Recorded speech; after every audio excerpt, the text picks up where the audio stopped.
Welcome and thank you for standing by. Currently, all participants are in a listen-only mode. Today's webinar is being recorded, and the recording will be posted publicly. If you have any objections, you may disconnect at this time.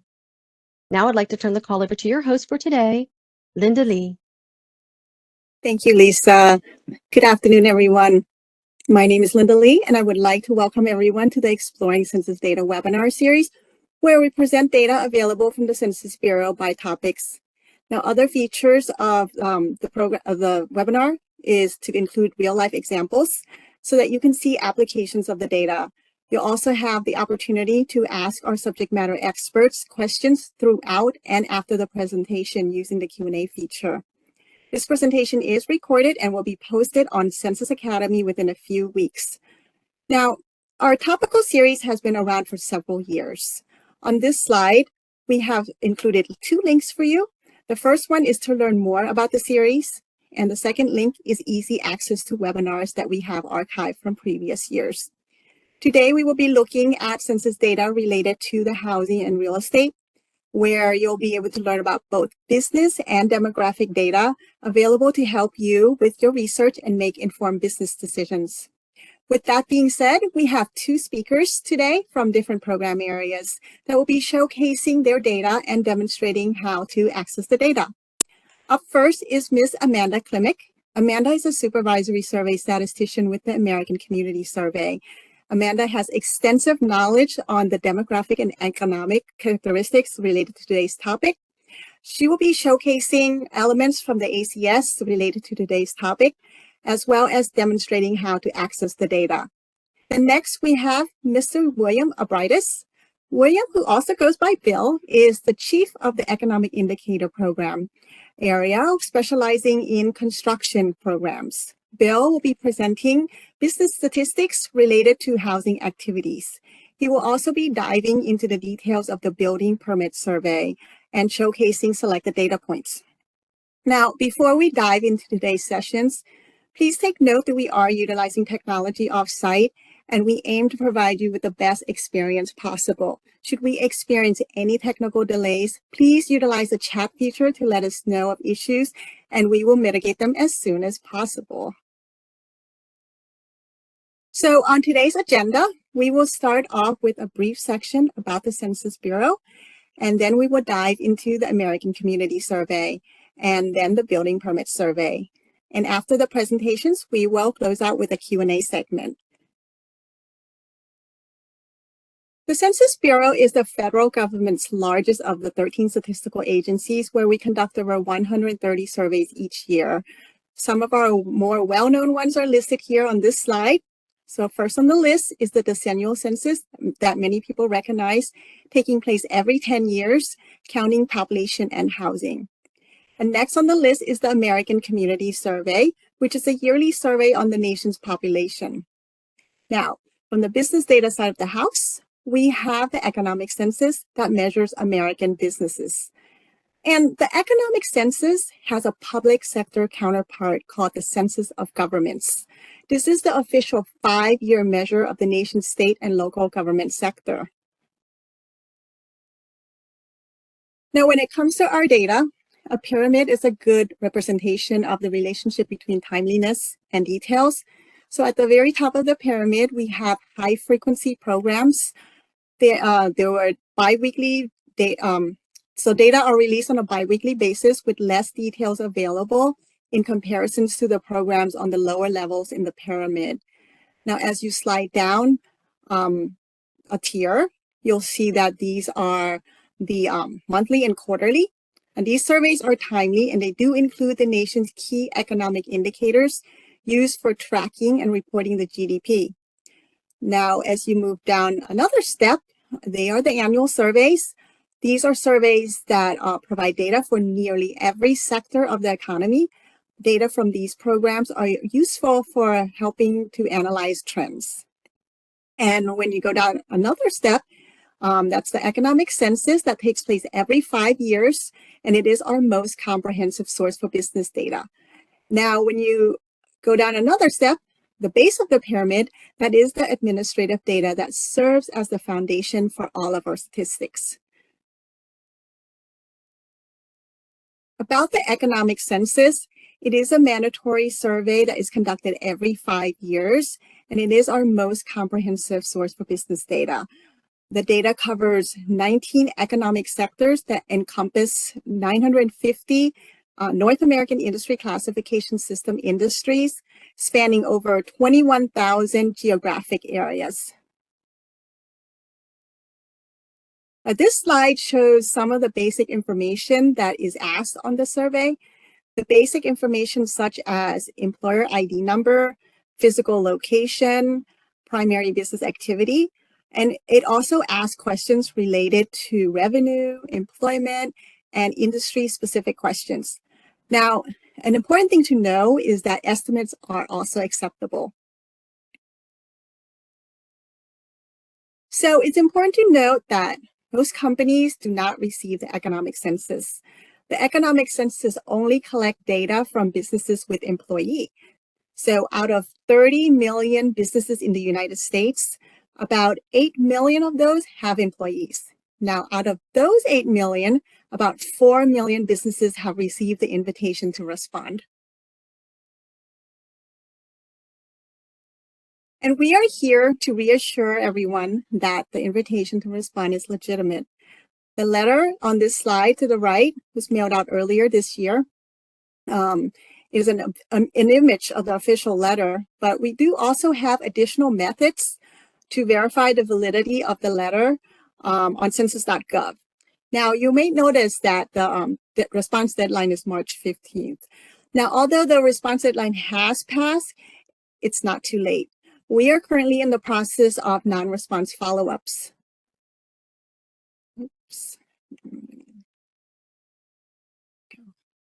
About the data provided, the data is aggregated to create statistics. Now, this protects the confidentiality of our respondents.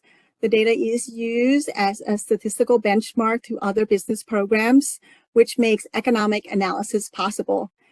The results are free and available online, with the first set of data release planned for early 2024. So for those reasons, we want to let everyone know that your response makes a difference. And with that, I would like to turn it over to our first presenter, Ms. Amanda Klimek. All yours, Amanda.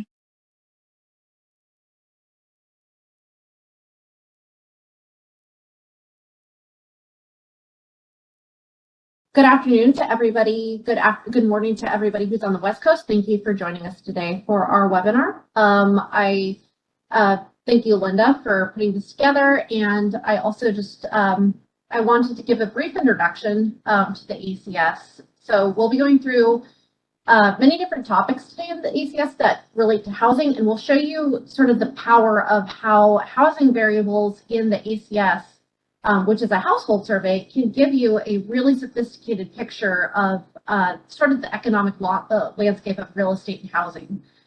So you might be wondering, you know, how is a household survey going to help me with learning about the real estate market? And one of the things I really love about the ACS is that we have, we are one of the premier household surveys in the Census Bureau, and we have some really great housing topics, but the power of the ACS is that it can be combined with demographic data, so you can really get a sophisticated picture of, you know, whatever sort of industry analysis you're looking at. But in this case particular, we're focusing on real estate. So we can combine some of our household data with our exceptional economic programs that Linda went over earlier to get a really high level view of the housing market. So we are going to start out today with talking about the basics about the American Community Survey. We are going to go into what kind of housing stock exists in the area and what the costs are, you know, learn about some of the clients you might have, which leads into, we're going to talk about the demographics of the market. You know, what is the demographic landscape of the housing market you're looking at? And I'll get into that in greater detail, but you know, geography and just the topics that are available will give you a really high-level overview of a certain community, but it will also allow you to get very a very full, sophisticated, granular view of whatever community you're looking at.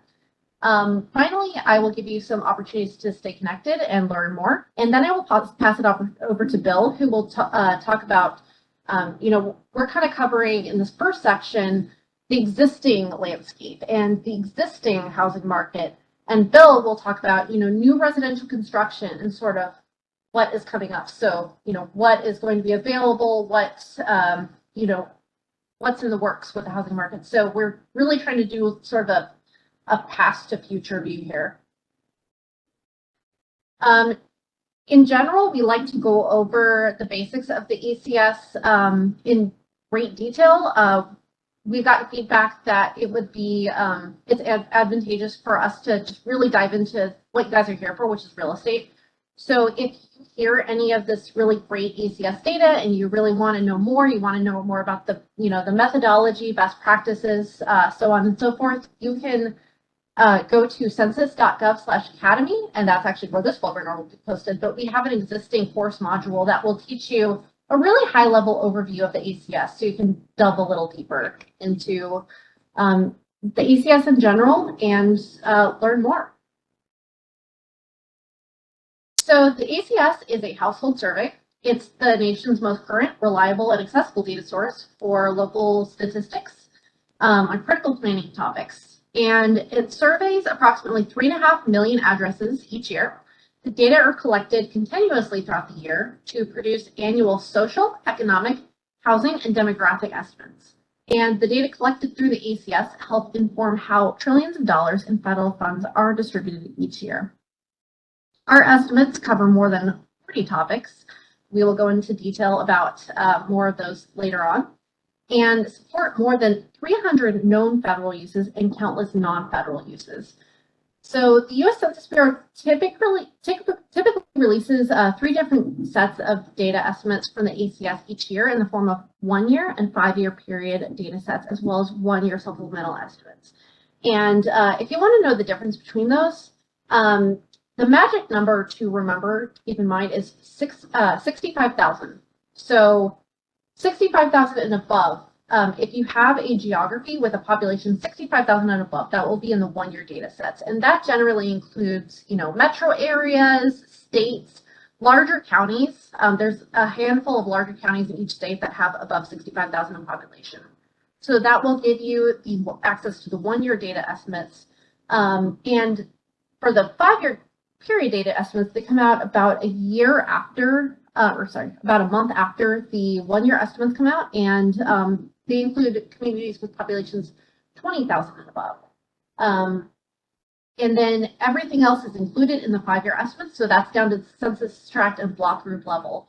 So you will have all that information available at a very granular level in the 5-year estimates, and that will give you a really, sort of granular view if you're looking into some sort of smaller community, neighborhood, and I'll discuss these data products in more detail on an upcoming slide.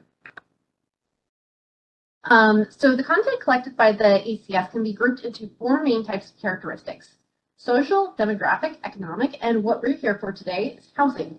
So you can take a closer look at each type of information in each of these categories. And so if we start on the left here, the social characteristics include topics such as disability status, education, language spoken at home. We also collect the same information that's collected on the decennial census, and that includes, age, sex, race, Hispanic origin. So that form you got in the mail for 2020, all of those topics are collected on ACS as well. The economic characteristics include topics such as commuting to work, employment status, and income. And then finally, what we're interested in today is housing characteristics. We're interested in housing characteristics today, and that includes both the financial and physical characteristics of housing. So that includes things like, financial characteristics are things such as, gross rent. And we have mortgage data. It's rolled up into a variable that I really like called select monthly owner costs. And I will go over that in much greater detail later in the demonstrations. The physical characteristics include things such as, plumbing, kitchen facilities, utilities, stuff like that, like what sort of heating fuel is used in a particular housing unit. And then these topics are used to produce more than 1,000 tables for local communities each year. And we're going to go into how to find some of those tables on data.census.gov. So, we have that first section I talked about, which is the topics covered. And then we have the second section here which is really, they work together to make the ACS a very powerful tool. So along with the numerous topics collected, the ACS also provides data for more geographies on an annual basis than any other household survey. So the image on the slide shows some of the geographies for which ACS data are produced and the relationship between them. And lower geographic areas fit neatly within the larger areas directly connected with lines. So for example, school, congressional, and state legislative districts fit neatly within states, and they don't cross state boundaries. But they may cross boundaries of counties or metropolitan areas. So in this visualization, you can also see, I talked about this a little bit earlier, the smallest geographic building block is the block group, and above that is the census tract. So those are sort of the building blocks of most of these geographies. And the ACS's unique ability to report on a wide range of geographies is what gives it such a broad appeal. And I just want to give you some background today. So data.census.gov is what we'll be using today for our demonstrations. And it's the Census Bureau's main dissemination platform. It's the primary way to access data for the American Community Survey, the 2020 census. Linda also mentioned earlier the economic census. Very important data set, very important undertaking for the Census Bureau. So that data is also going to be available on data.census.gov. So this allows users to filter searches through topics or geographies, allows them to download data files and create customized maps. And it includes ACS data from 2010 to present. So you get a sort of a wide range. You can see historical data as well. And if you go to the link on the screen, also available in the chat, there's a variety of how-to materials, video tutorials, webinars, and FAQs to help you use data.census.gov. So we're going to start with our tutorial on data.census.gov with, exploring what kind of housing is in the area. What are the costs? What does the housing market look like? So this is the high-level view of the existing housing stock. So I'm going to go ahead and take you to,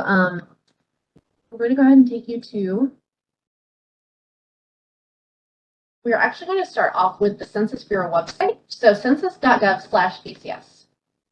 So if you go to census.gov/ACS, it will get you to our website, and you'll be able to explore all of the sort of complementary information related to the ACS.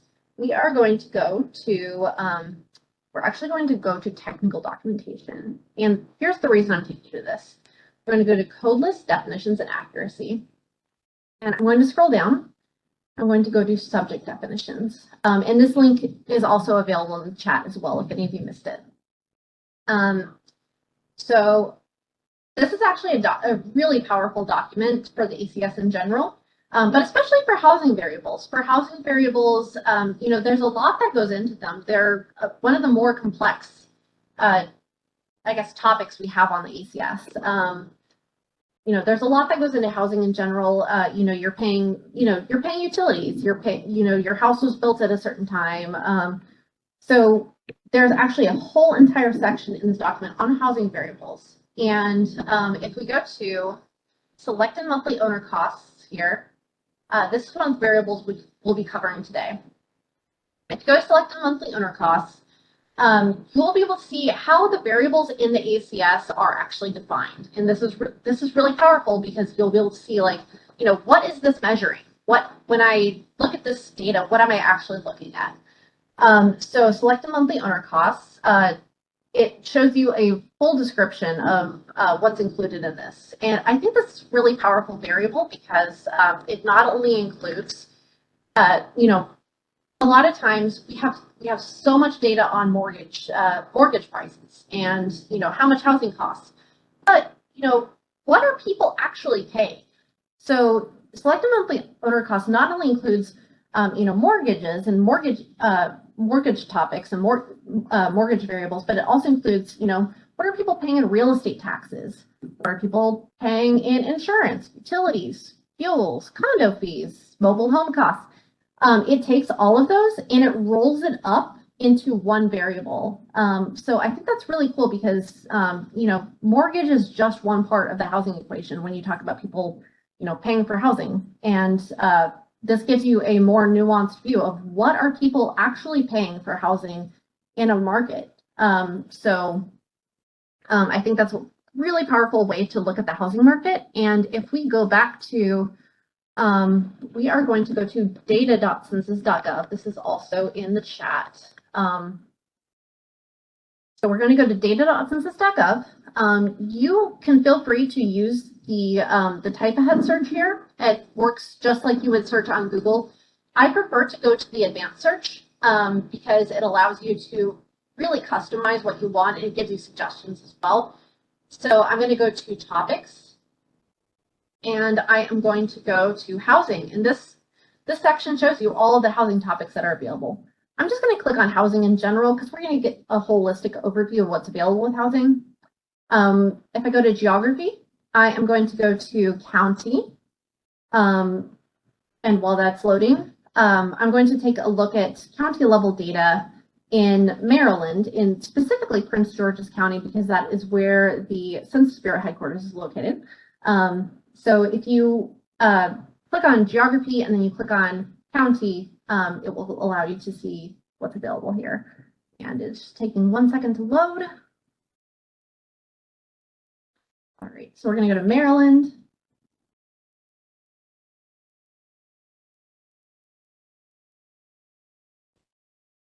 And then what we're going to be looking at today is the subject tables. So the subject tables I really like for giving a very broad overview of a specific subject. So today we're going to be looking at the housing tables.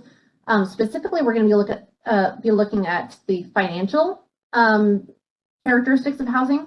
And that will give us a really broad overview of the housing landscape in terms of finances. So we're going to look at that selected monthly owner cost variable I looked at.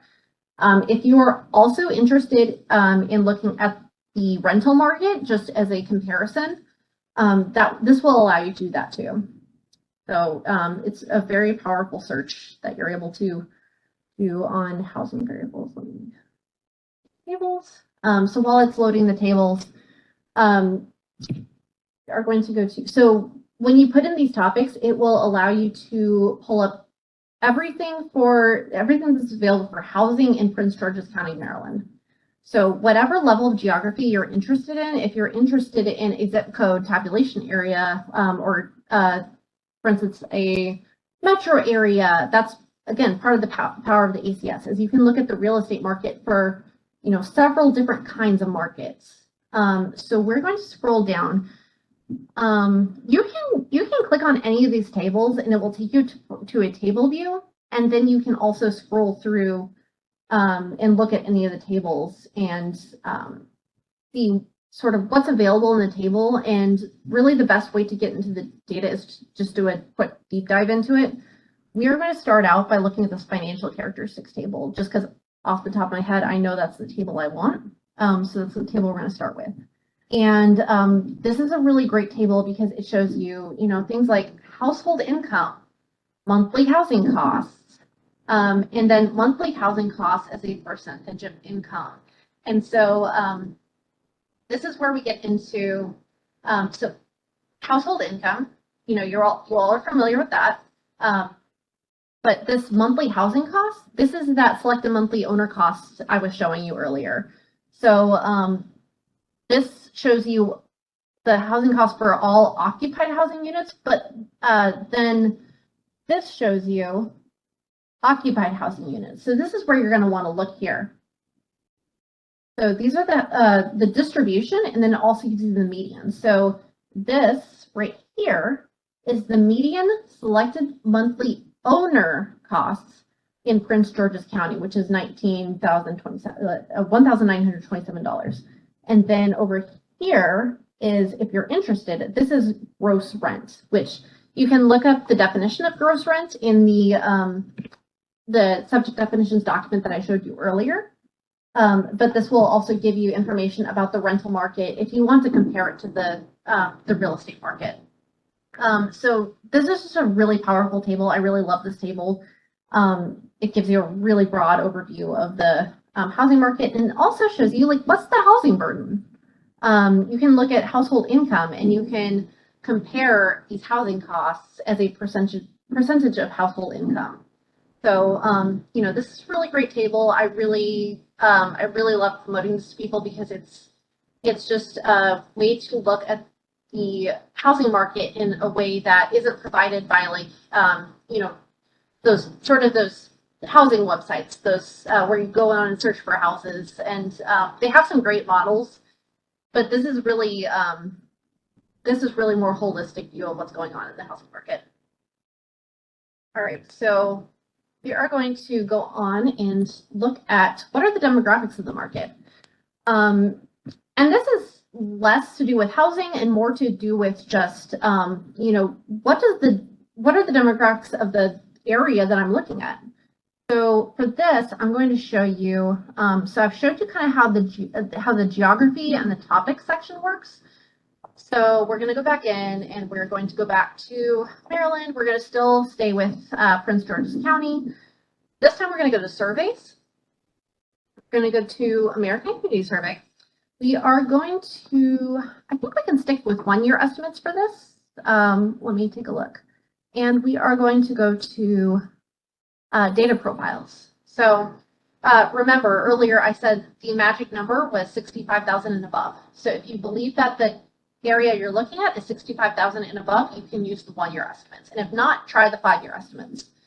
So you're going to look through these data profiles. And what I love about these is if you're just completely overwhelmed by the amount of information that's available in ACS data, you can feel free to just browse these data profiles and see what's available. So, you know, select your geography, select data profiles, and just go in and see what's available. So I showed you earlier, there was that slide with the 4 sections: social, economic, demographic, and housing.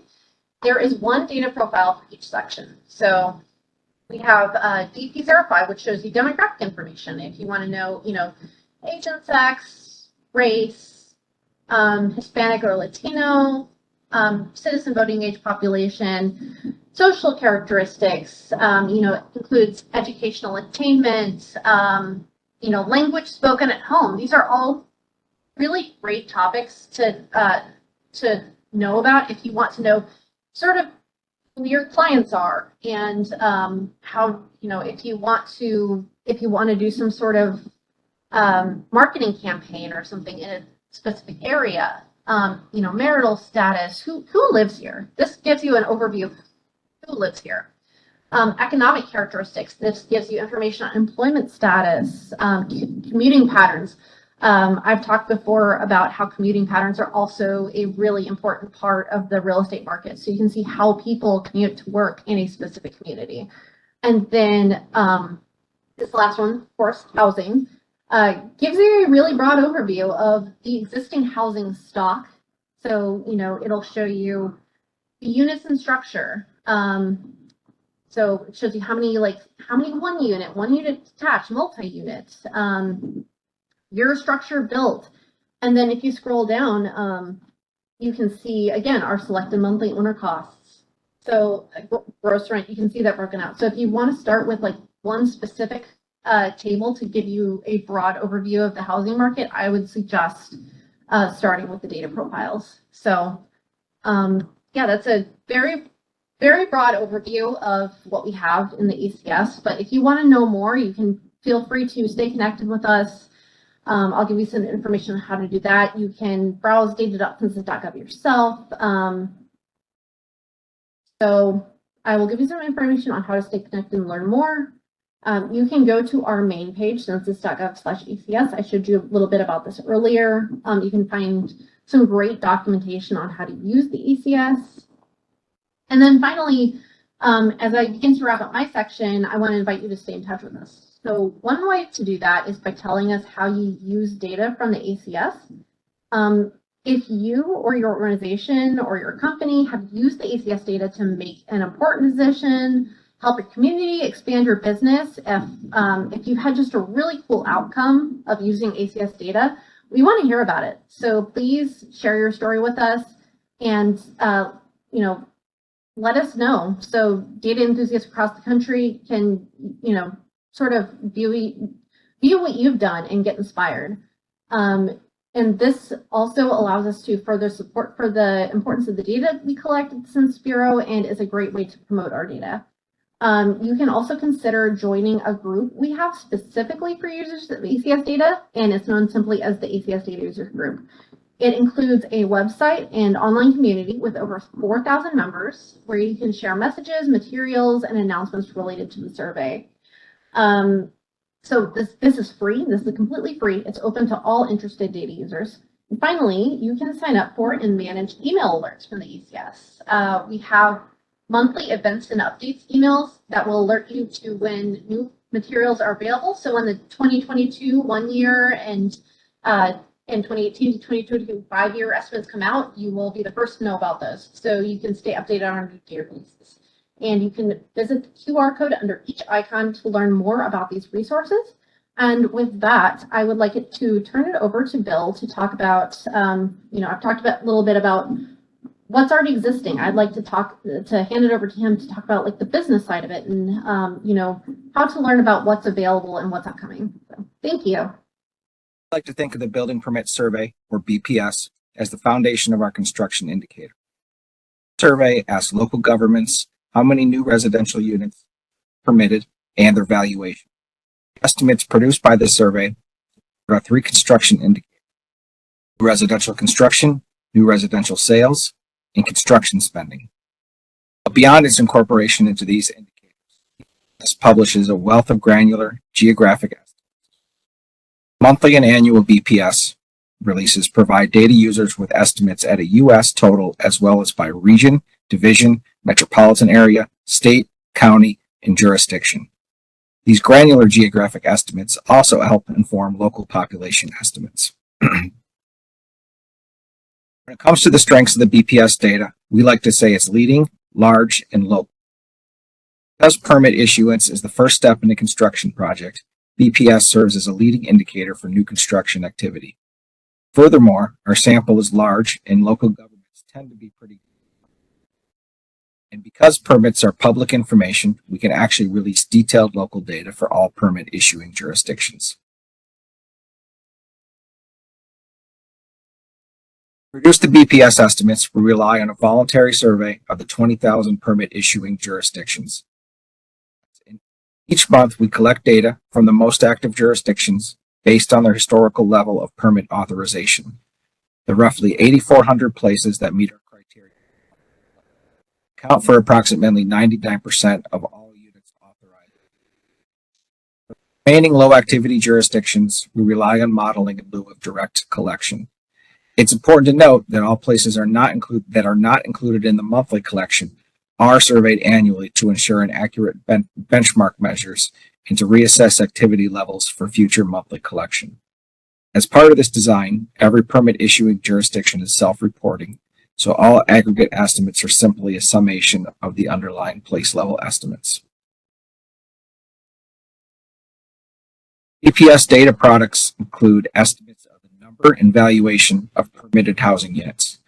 We publish monthly, year-to-date, and annual estimates for the U.S. total and by region, division, MSA, state, county, and jurisdiction. Estimates are also broken down by building type, meaning single family, 2-unit, 3 to 4 unit, and 5+ unit buildings.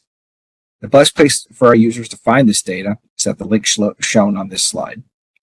The BPS website includes downloads in Excel and ASCII formats, as well as several interactive Tableau visualizations, which I'll show in just a minute. Recently, we also began releasing a new CSV file download option that will contain the full history of all BPS estimates in a single file. Preliminary monthly estimates are released on the 12th workday of the following month at 8:30 a.m. Revised monthly estimates on the 17th workday of the month at 8 a.m.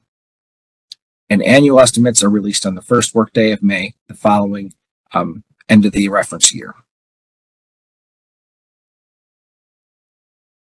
Team is always looking for a way to improve our process and products, so I wanted to share with you a few things that we have implemented in recent years.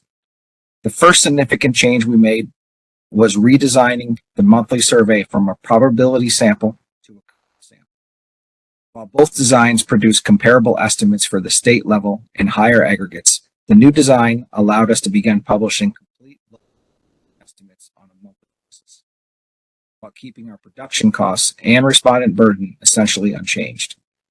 In the former probability sample, we would select a sample of jurisdictions to report and weight them to represent the jurisdictions not asked to report. Those not asked to report would be missing from the monthly local data files.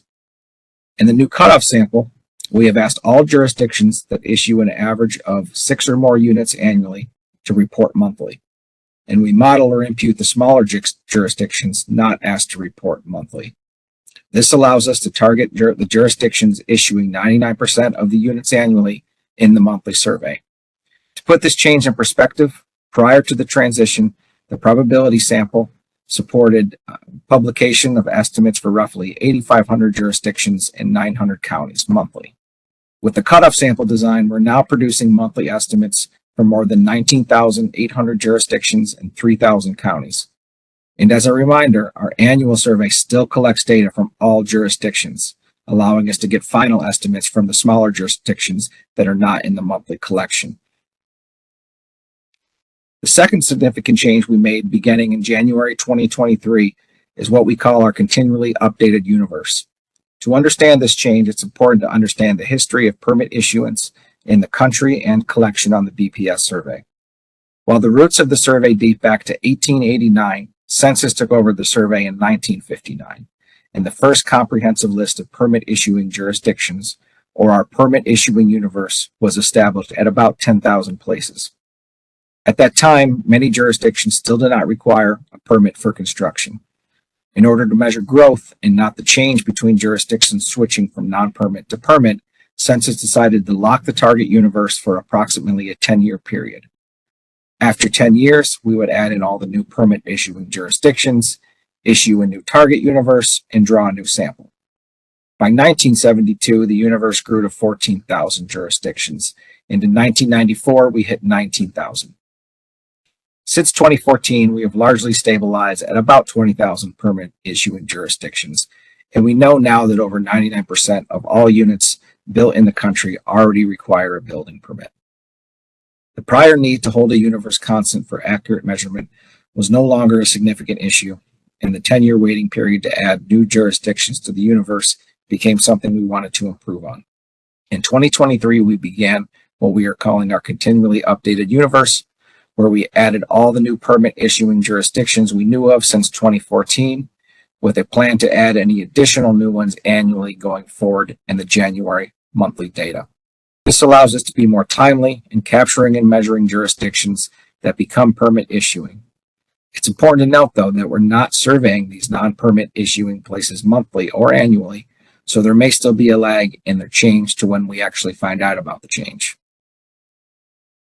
The last significant change we implemented this year was the use of third-party data. We've been doing research on using third-party data for the last few years in hopes of supplementing our data or improving our data with data feeds available from vendors.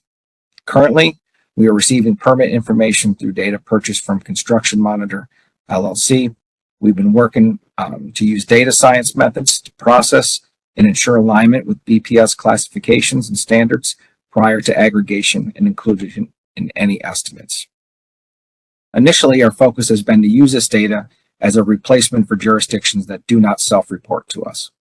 In early 2023, we concluded we had about 50 jurisdictions we were comfortable in using third-party data we processed instead of our traditional non-response imputation methodology.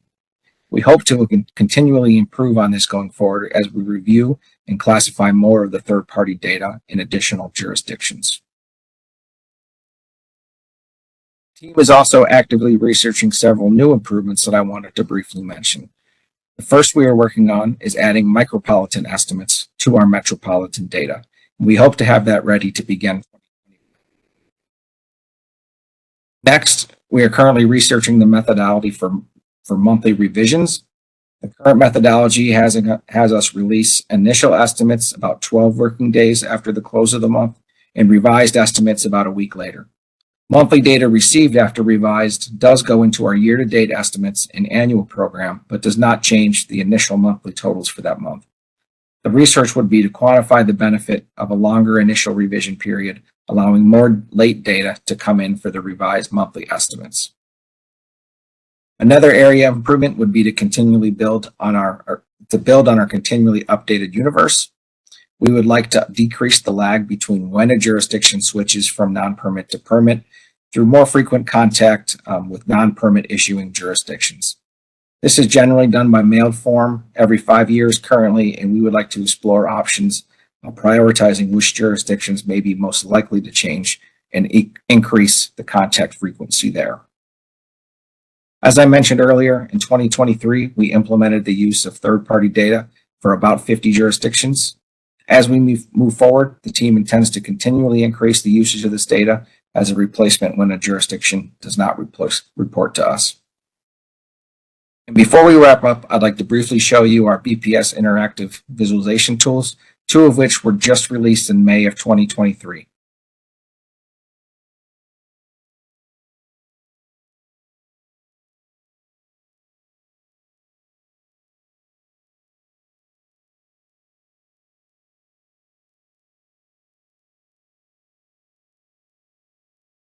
And this is at our main website here at census.gov/construction/BPS.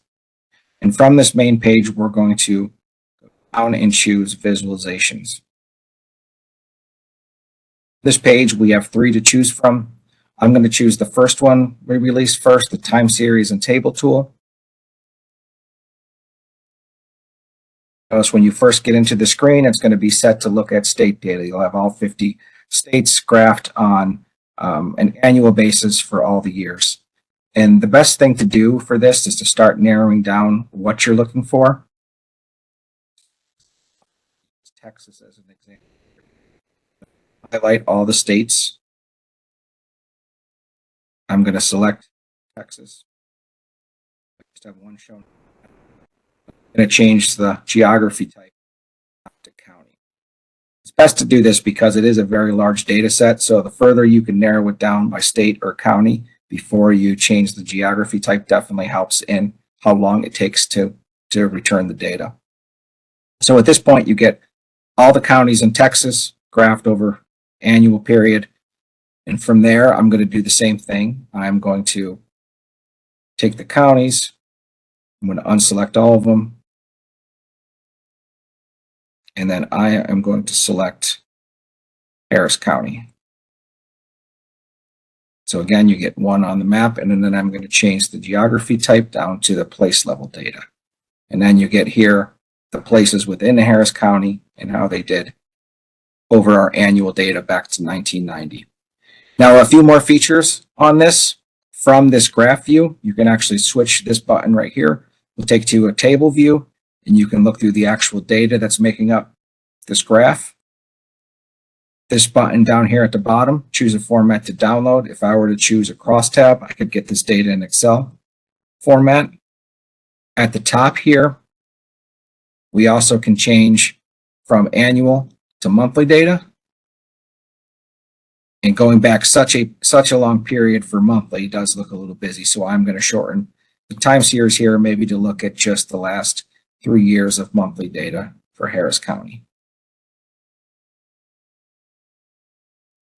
And then from there, we also have the measure. We can change from total units to valuation, single family, multifamily. So let's just look at the single family unit so we can see how the graph can change. You can kind of see who issues the most single family permits inside Harris County. And if you wanted to select one and highlight, it does kind of highlight that instance of the graph so you can see it a little better. So this is kind of a quick overview of if you wanted to look up specific places and their data and maybe compare them at a geographic level. This is a tool that you can not only view the data, but also download the time series yourself. So I'm going to back up and go to one of our newer visualizations. I'm going to go to the state and county map based on our annual data. So this was recently released with our annual 2022 BPS data. And as you come into this one, see a bunch of circles on the total US map. And the circles, the larger the circle represents the more amount of units. And then the color of the circle represents the percent change. So closer to green the circle is that it's a positive year-to-year change, and the closer to yellow, it's a negative year-to-year change. So we can kind of Georgia increased this month. The history there does go back to 2010, and it'll break it down between single family and multi-family units. A similar one that's maybe negative for the year, you kind of tell that Utah here had a big 2021, so they are a decrease from 2022, so their circle is more yellow. Let's then, I'll choose Virginia. We're going to click on the actual circle here, and we're going to drill into Virginia. It's set up the same way. Circles represent the same thing as the total. You're just now looking at a county view. And another interesting feature here I didn't point out on the US level is that there's a year change here that we can actually go back in time and show how these circles change year over year. How each county, how the percent changed. So just kind of a map of how the states changed over time. And again, if you were to look at any of these counties and hover over them, it brings up, a good 12-year history and breaks it down into single and multifamily. And I'm going to go back to the last new one we put out. And this one is on a different map because metro areas can cross state boundaries. So some of these circles actually cross the states. We can't drill down into them, but it's the same concept. If you can hover over metro areas, you can see how that metro area changed back to 2014. And since the definition of metro areas can change, and I think the changes usually happen 2013 was the last changes. So that's why we limited the history going back to 2014 to make sure the data was consistent and comparable. So we can hover over any of these metro areas and kind of pull up the history and change over time. And I will mention one thing that we get asked about this is why we can't drill down to the actual place level. We can go down to county, but building permit geography is not always the same as census geography. If you think about it, a lot of towns are combined. A lot of towns issue permits for each other. So the lower we go geographically, it's more likely that our geography does not match when we get down to the jurisdiction level. We have a lot of places that are combined or split or report for each other. So that is one thing that we are not able to really put on a map, but that data does exist, the place level data in the files. And if you wanted to find that data outside the time series tool, I'll just go back to our main page here. And if you wanted the actual data files behind this, and go to our site here, and you can kind of choose county, place, metro, state, and you get ASCII files, and you could either build your own visualization or use the data however you wish.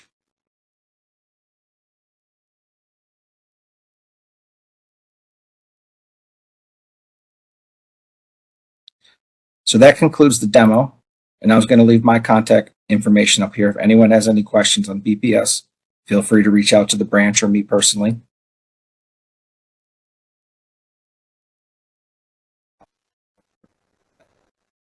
Thank you, everyone, for your interest and time in attending today's webinar. Thank you, Amanda and Bill, for presenting our audience with a wide range of data that we have at the Census Bureau and how the information can be helpful when learning and gathering data about housing and real estate. Now, today we feature 2 surveys that can help you make business decisions. This is really only the tip of the iceberg. We have a variety of programs that can help you in numerous ways. We have data products such as stories and infographics that can help you see our data in action. On census.gov, we have an American Housing Month page that has many resources for you on this topic. All you have to do is do a search engine search on Census Bureau American Housing Month page, and it'll take you right to there. And hot off the press, we just published a story this morning called Owning and Renting the American Dream. This is a story that talks about the size of homes to rental costs. you can find the story on census.gov under the America Counts page. So I highly encourage you to visit our site, census.gov, to discover all the possibilities. Now, before we begin the Q&A portion of this webinar, please take note of the information on this slide. For anyone that may be interested in a hands-on, in-person type of training, we have data dissemination specialists that are available to help you and provide this service. And as a reminder, we are focusing our questions on today's topic. And if you had any other questions on other topics, please feel free to send us questions to census.askdata@census.gov. To ask your questions now, please submit your questions using the Q&A feature, and we will channel your question to our appropriate expert on our panel. Now, I have noticed that there are questions lined up, and they are for you, Bill. So I will go ahead and read them to you. The first one is, what's the link to the site that you were demonstrating on the visualization? If Cheryl, we have people from our program area that could help out. Cheryl, could you please drop the link for Alejandro to the site that Bill had just demonstrated? We do have a question on. I have a question, Linda. Yes. I put all the links in the chat. Should I put them in the Q&A? Oh, okay. Is the link to the data viz that Bill was demonstrating there as well? Yeah. Okay, cool. That's perfect. That's fine. Thank you.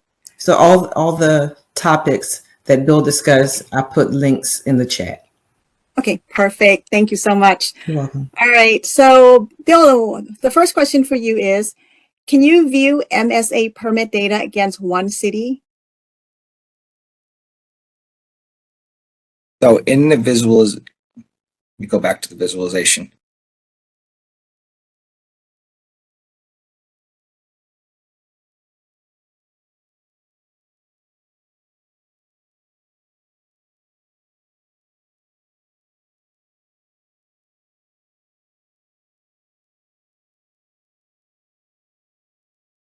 We pick Seattle, we can view it as this what you mean if we look at just Seattle metro area. No, but that's the definition of the MSA going back to 15.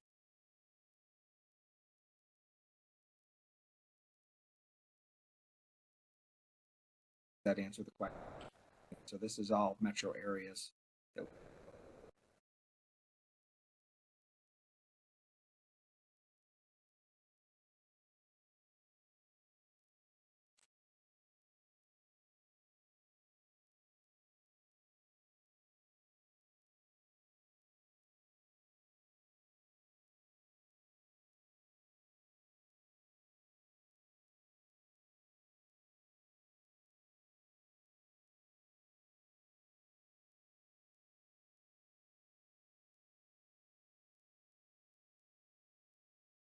I hope that answers the question. Did that answer it?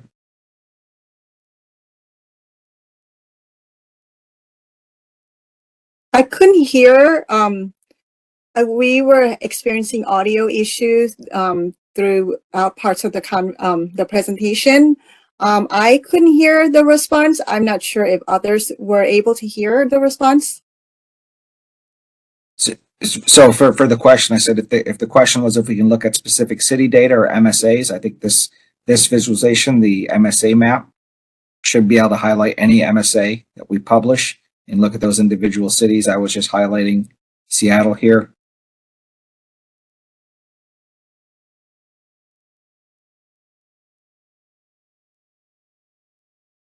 So I hope that answers the question, if that was what I understood the question to be. Yes, thank you, Bill.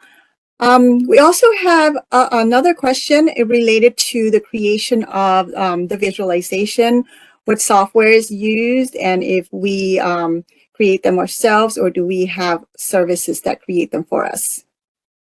So Tableau is what's powering these ones internally. I think that, we put out the CSV file. We had some requests from some real power data users that said, I want to use your data to create my own visualization, and can you just give it all to me rather than me downloading selections?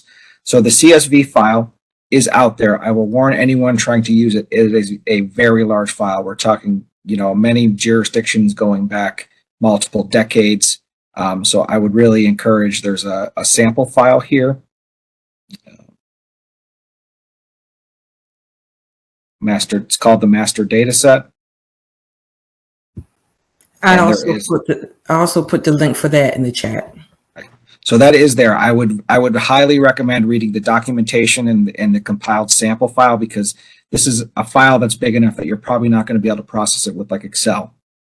You really need a bigger. So this was really for Power Data users.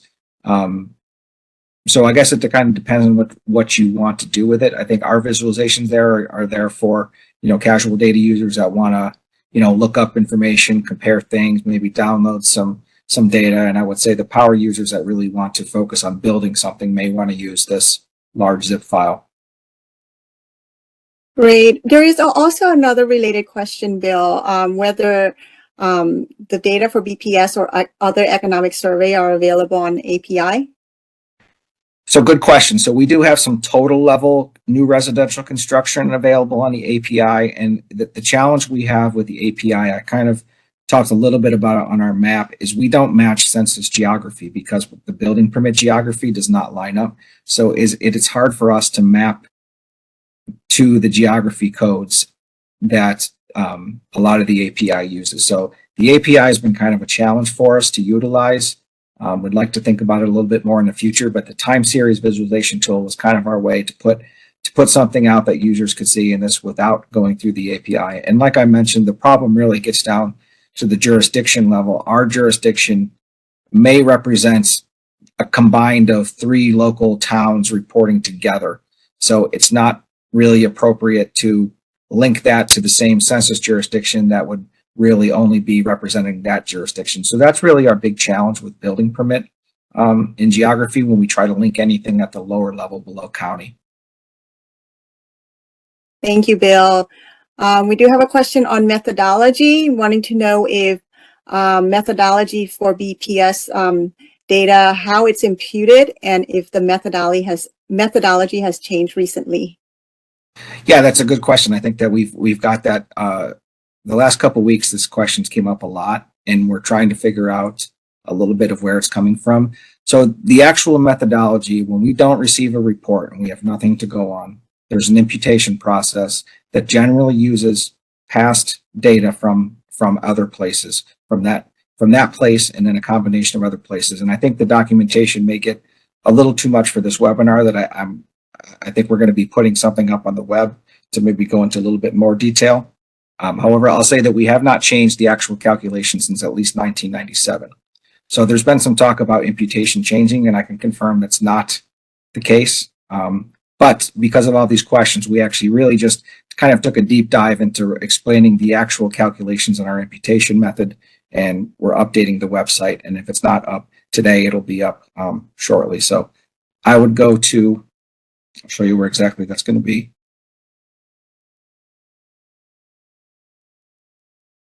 Technical documentation.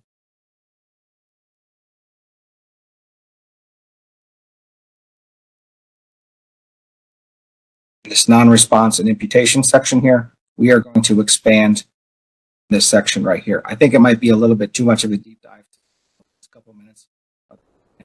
But in general, if we don't, we try to replace data first with other sources that are better than an impute. It does impute based on its history, based on the annual, is imputed based on prior year, and documentation will give you the exact calculations of how that's done. So I would encourage anyone to maybe come back in a day or two and read the section and then follow up with us if there's any questions after that.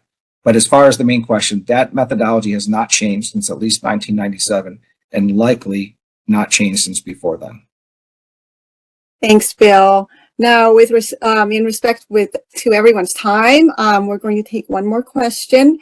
And Bill, this relates to MSA and the tool, the visualization that you use. Can you compare MSA to one city in the MSA? So if I'm getting that question correctly, the MSA is made up of multiple jurisdictions. The city may just be one of those. So I think you would have to use probably the combination of our time series tool. You would probably have to figure out which places are in that MSA and then pull the individual data separately. I would probably recommend how I would do it would be in the time series tool. You would probably drill down into if it crosses states, you'd probably have to get down to the place level, figure out exactly which jurisdictions you're looking to, and then you could kind of download that data and aggregate it. That makes Thanks. sense. And that's how I showed earlier to look at Harris County would be a way maybe to look at the Houston, say by looking at. Thanks, Bill. All right. At this moment, I would like to express our thanks to everyone again for attending today's webinar, and I would like to turn it over to our facilitator, Lisa. Thank you, everyone. Have a great day. This concludes today's webinar. Thank you for your participation. You may disconnect at this time.